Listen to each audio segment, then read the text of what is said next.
What is going on, everybody? It is me again. It's Horror Fan 34, and welcome to another video. And definitely, it's not muggy as much now because, well, granted, it is kind of muggy. But today was a breezy day, and I actually have my window cracked. As of right now, I've had it cracked since like last night when it was all muggy, and because it's still gonna be muggy, and pretty much having the breeze coming in on me. It's still really breezy out. It's really late, so hopefully the neighbors don't think that I'm crazy talking to this camera. So a lot of people really enjoyed the first part of my underrated 80s gems that I did. So I figured I'd do a part two, and I'm sticking with the format where it'll be 5 films per part. So a lot of people really liked the first part, like I said before. So I figured I'd do another part to it because people really loved that. So I got 5 more films here that are underrated 80s gems that I think you should definitely check out. So the first one I'm going to mention here for part 2 is Amazon Women on the Moon. Now, what this basically is a sort of like an unofficial sequel to the Kentucky Fried Movie. Because like Kentucky Fried Movie was kind of like satire on like newscasts and exploitation films and kung fu films. They parody like the Bruce Lee movies, like Enter the Dragon, sort of like spoof, and fake commercials, like the board game that they did in Kentucky Fried Movie, Scot Free.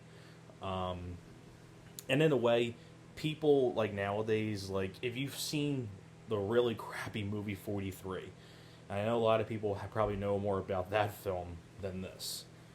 Watch this film. This is the proper way. And also Kentucky Fried Movie. That's the proper way of doing movie 43, the correct way. Especially this one. Because this too has an ensemble cast of people, just like movie 43. Because like movie 43, you had people like Hugh Jackman, Kate Winslet, Chloe Grace Moretz, Richard Gere, Sean William Scott, Johnny Knoxville, Halle Berry, Christopher Mintz-Plasse, Kristen Bell, Justin Long, Uma Thurman, and Naomi Watts, Liev Schreiber, Chris Pratt, Anna Faris. I mean, crazy cast of people. Elizabeth Banks was in there too. But that was really, really crappy. And that was done by a bunch of different directors like James Gunn or the Farrelly Brothers or Stephen Brill was another one. This one, though, you have directors like Joe Dante, Carl Gottlieb, Peter Horton, who's actually in one of the skits and directed one of them, and he was also the lead in Children of the Corn. John Landis, who worked on Kentucky Fried Movie, directed a couple. Robert K. Weiss did. And this is like a parody of like watching late night TV. And it's like the same thing, like fake like programming. Like it's like through the view of someone flipping through a channel and channel surfing, like watching 80s sci-fi films like really late at night. And this channel is going to be playing the sci-fi movie called Amazon Women on the Moon, but the channel is experiencing difficulties, so while the TV viewers waiting for the film to resume, it starts like channel surfing through these different channels, and that's where you get the different sketches. My favorite sketch in the whole movie is Henry Silva. I mean, like I said, in this cast you have people like Henry Silva from Above the Law and Code of Silence. You also have Rip Taylor, may he rest in peace, Steve Allen, Carrie Fisher, Michelle Pfeiffer, Arsenio Hall, Mark McClure, Andrew Dice Clay, trying to think who else is in here. Peter Horton, of course, Griffin Dunn, a lot of other people in here as well. I'm reading it. Oh yeah, Rosanna Arquette, Ralph Bellamy, Ed Bigley Jr., T.K. Carter, Sybil Danning, David Allen Greer, B.B. King, Steve Guttenberg, Phil Hartman, Joe Pantoliano, Kelly Preston, a lot of people. And like I said, my favorite segment in this whole movie is Henry Silva's skit, which is a take on Ripley's Believe It or Not, but it's called Bullshit or Not. And Henry Silva, just the way he plays this dry humor, it's so funny. one line that he says, like, before the segment's over, was Jack the Ripper really the Loch Ness Monster? Did I take this job for a quick buck? We may never know the answer to that. Just the way Henry Silva plays that is really funny. Peter Horton and Michelle Pfeiffer, when they were married at the time, they're in a sketch called Hospital, where they have to deal with this like weird doctor who's trying to deliver their baby, played by Griffin Dunn. You have Joe Pantoliano in a fake commercial for hair, like making your hair grow back, and Ed Begley Jr. in The Son of the Invisible Man. That's hilarious as hell. And if you like Kentucky Fried Movie and you want to see a good version of movie 43, Amazon Women on the Moon is definitely one to check out. Next one here that I picked, this is the double pack, but this is from the 70s, Reese Lighting, but I'm talking about Moving. They're from 1988. Definitely one of my favorite Richard Pryor films. I think this movie's hilarious as hell. Richard Pryor plays a guy who moves his family from, I think, Idaho to New Jersey. No, from New Jersey to Idaho, and all the crap that happens to them, and problems with the movers and things like that, getting to your place and it's not what you expect it to be, and there's problems. And Richard Pryor just has a lot of really great funny lines in the movie. They took the goddamn kitchen. I need you to get your ass back here to Boise, Idaho. Richard Pryor does a better job delivering those lines than I could, because it's Richard Pryor. And it was cool to see people like Dana Carvey, Randy Quaid. Rodney Dangerfield has a small cameo in this film. And it was cool to see Dana Carvey in a film way before Wayne's World. So, and it was kind of funny seeing Dana Carvey drop the F-bomb a lot, because before he never really did that when you watch things like Wayne's World. But really fun movie, Moving. If you're a Richard Pryor fan, it's definitely worth a look. Next one here is Blue Thunder. It's one of my personal favorite films of all time. I adore this film.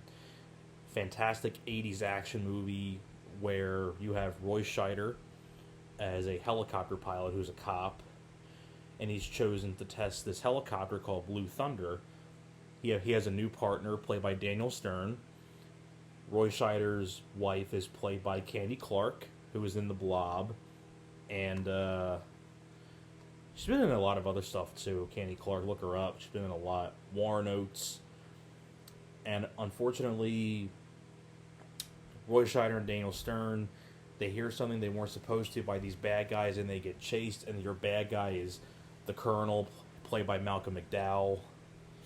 And, Roy Scheider and Daniel Stern get chased by the bad guys, and they have to fight them back. But Roy Scheider stole their thunder. I miss Roy Scheider a lot. Loved him in Jaws, Jaws 2, and this film, and of course The Punisher with Thomas Jane. I miss Roy Scheider, great actor. Daniel Stern, really cool to see an early role for Daniel Stern, way before Home Alone. Malcolm McDowell always plays a really good bad guy. Great movie, Blue Thunder. And speaking of Peter Weller, I mentioned this before when I was talking about Shakedown when it comes to Peter Weller, but another underrated gem is Of Unknown Origin. Now, from the cover, you make it's like a monster movie, like a horror monster movie.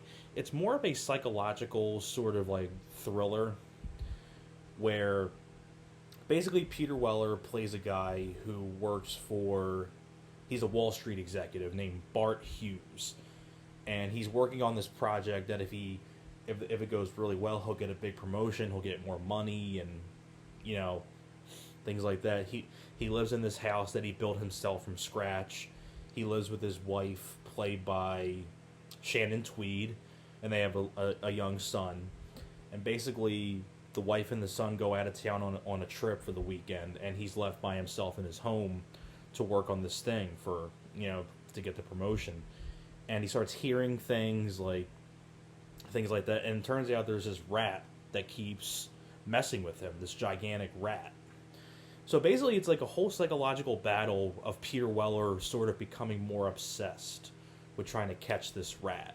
And the rat, starts ratchets things up once in a while. Like it's first, stealing food from his fridge and messing around in the pipes and like small stuff. And then it starts escalating a little bit. Like there's a point where Peter Weller goes to try to take a pee in the bathroom, in the toilet, and the rat's in the toilet. And then it gets to this point where Peter Weller dresses up in this outfit here with this bat and just starts going to town and destroying the house and not giving a crap anymore and wanting to catch this rat. And it's a really cool movie, very well directed by George P. Cosmatos, who did Tombstone and Rambo 2 and Leviathan, a lot of other really good, Cobra. But if you like Peter Weller and you want to see an early role from him, like a very early role for Peter Weller, definitely check out that one too. And the last one that I'm going to mention here for underrated 80s gems is, speaking of, I was talking about Raw Courage, but Southern Comfort. Now, this is sort of in the vein of Deliverance, kind of like, Raw Courage, where you have these people. First off, are very well directed by Walter Hill. It's definitely one of my favorites of his that he did. I almost want to say it's probably my favorite film that he directed, although I love 48 Hours and, things like that. Last Man Standing with Bruce Willis I love. But basically, it deals with, you have these guardsmen out there training, these National Guardsmen. And among them you have Powers Booth, may he rest in peace. You have Keith Carradine, Fred Ward, T.K. Carter.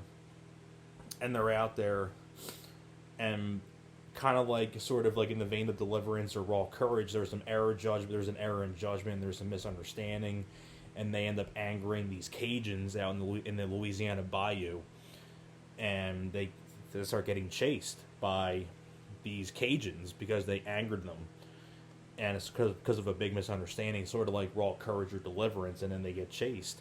And these guardsmen don't really know the backwoods of Louisiana, while the Cajuns do, because that's their land. They know the land and things like that.